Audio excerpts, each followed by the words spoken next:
namba 2 ni microscopy.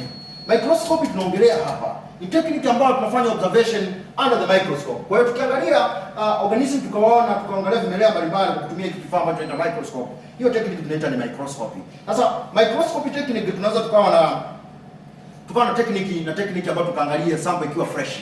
Tunaweza tukaangalia fresh sample, maana yake ni unstained. Tukachukua tu sampuli kama ilivyo tukaiweka kwenye glass slide, tukaangalia kuna organism gani, kama vile tukachukua labda urine tumetoa mkojo tukaweka kwenye glass slide ya microscope, afu tukaweka hapo kwenye times 10, tukaweka kwenye times 40 na cover slip, basi tukaangalia tunachokiona pale. Kwa hiyo tunaweza tukaona bakteria wanatembea pale, tukaona yeast cells zile zimeshikana au zinafanya budding, let's say yeast cell au fungus au aina mbalimbali, tunaweza tukaona pale. Kwa hiyo fresh sample tukiwa clear, hajawekewa rangi yoyote, hii inaitwa ni fresh sample technique ambayo bado tunaweza tukaangalia kwenye microscope. Lakini namba 2 tunaweza tuka impact special color ambayo tunaziita ni stain. Kwa hiyo kuna special color ambazo tunaziita ni stain, ambazo ni stain kama tunavyoziona pale. Kwa hiyo kuna stain color, rangi maalum ambazo zina target sehemu tofauti kwa ajili ya kuhakikisha kwamba tunapata hizo characteristics za viumbe ambao tunadili nao. Sasa stain maarufu ambayo inatumika sana kwenye dawa hii ya microbiology ni hapa, ambayo tunaita ni Gram stain.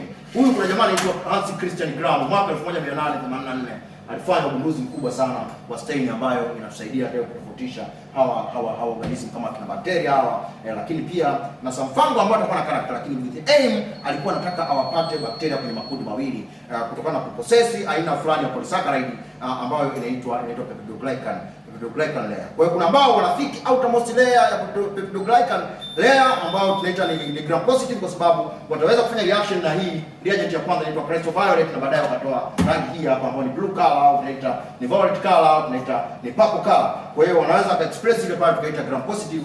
Kwa hiyo utawaki wa nje kabisa ambao ni umetengenezwa na polysaccharide na peptidoglycan layer, kwa utafanya reaction na ile rangi ya kwanza pale kwenye hii set. Lakini akasema kuna group lingine ambao tutawaita gram negative. Hawa wanakuwa na thin layer ya peptidoglycan, lakini inakuwa in between other membrane. Kwa hiyo kuna membrane ya nje ambayo inafunika, kwa mwisho wa siku inakuwa washed out.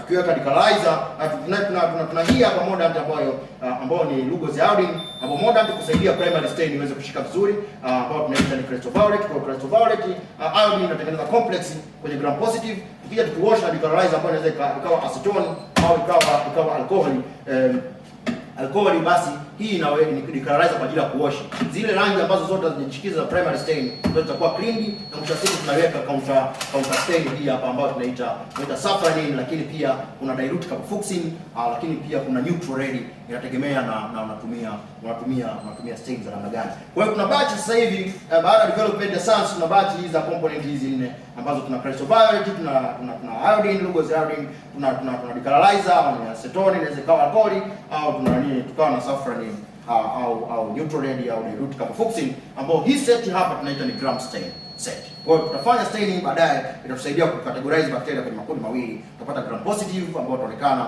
na rangi ya primary stain Cryptoviolet ambayo itakuwa ni blue au itakuwa ni violet au tunaita purple. Lakini pia tutakuwa na kundi lingine la organism ambao tunaita gram negative, ambao wanakuwa na pinkish color of course au red color, ambao ni gram negative organism. Kwa hiyo watakuwa na shape tofauti ambayo itasaidia kama uasisi wa identification. Kwa hiyo hii ni muhimu sana, kwa sababu tunapotaka kufanya identification ya bakteria, first thing to do is baada ya kuisolate kuwapata hawa bakteria wetu, tutachukua hapa tunasimia kwenye slide, hapo tutafanya gram stain. Kwa hiyo hii gram hapa inatuambia tunaenda kufanya kitu gani kingine kwa ajili ya kujua kwamba ni bakteria gani ambao tumepata au ni vimelea gani. Kwa hiyo hii inaweza kutumika pia kwenye presumptive detection ya fungus kama yeast cell. Tunaweza tukaona kidogo kutoka kwenye sampuli kama kuna fungus au yeast cell kama kuna Candida, tunaweza tukaona kwa kutumia gram stain. Pia tunaweza tukaona zile hyphae kutoka kwenye sample kama zile corneal scraps, tukaona kidogo zile hyphae zinavyoonekana kwa baadhi ya hawa filamentous fungi au tunaita ni moldy au tunaita multicellular fungus. So hii ni stain ya kwanza ambayo ni muhimu sana, inaitwa gram stain, ambayo kumbuka jamaa anaitwa Hans Christian Gram. Lakini kuna stain nyingine ambazo tunazitumia huku. Kwa mfano kuna stain hii hapa tunaita Lactophenol cotton blue stain. Hizi ni drops zimekaa kwenye mfumo wa dropper. Hii ni kwa ajili ya fungo. Sana kuangalia structure au features zile za hawa filamentous fungi wanaita moldy, kama vile Candida, kuziona vizuri zile Candida 4, kuona zile hyphae vizuri. Basi hii inatusaidia kwa ajili ya kuexpress hizo character kwa ajili ya fungus, fungal staining, kwa kumuona vizuri kwenye microscope. Tunaipata ile kala ambayo tunaita Lactophenol cotton blue stain. Lakini kuna stain nyingine hii ambayo inaingia kwenye kundi la negative stain. Inaitwa negative stain kwa sababu haistain kiukweli. Yaani stain background alafu organism inamwachia halo eneo fulani ambalo hakuna kitu. Ambayo hii inaitwa Indian ink, ambayo ni negative stain of course. Hii tunaitumia sana kwa wale organism ambao wana capsule, ambao ni fungo ambao wana capsule. Tunaweza tukawaona kwa kutumia hii hapa, tukaona zile capsule kama extra wall au empty wall, ambao ni unstained wall ambayo inamzunguka yule organism, kama tunavyosema kina Cryptococcus, Neoformans na wengine ambao wanaweza kawa na character hizo. Kwa hiyo hizo ni baadhi ya stain ambazo tunazitumia. Lakini sasa kuna stain nyingine. Kwa mfano, tumepata stool, tunafanya stool analysis. Kwenye microscope tumeangalia kwenye choo cha mtu, lakini tukakuta kuna cyst.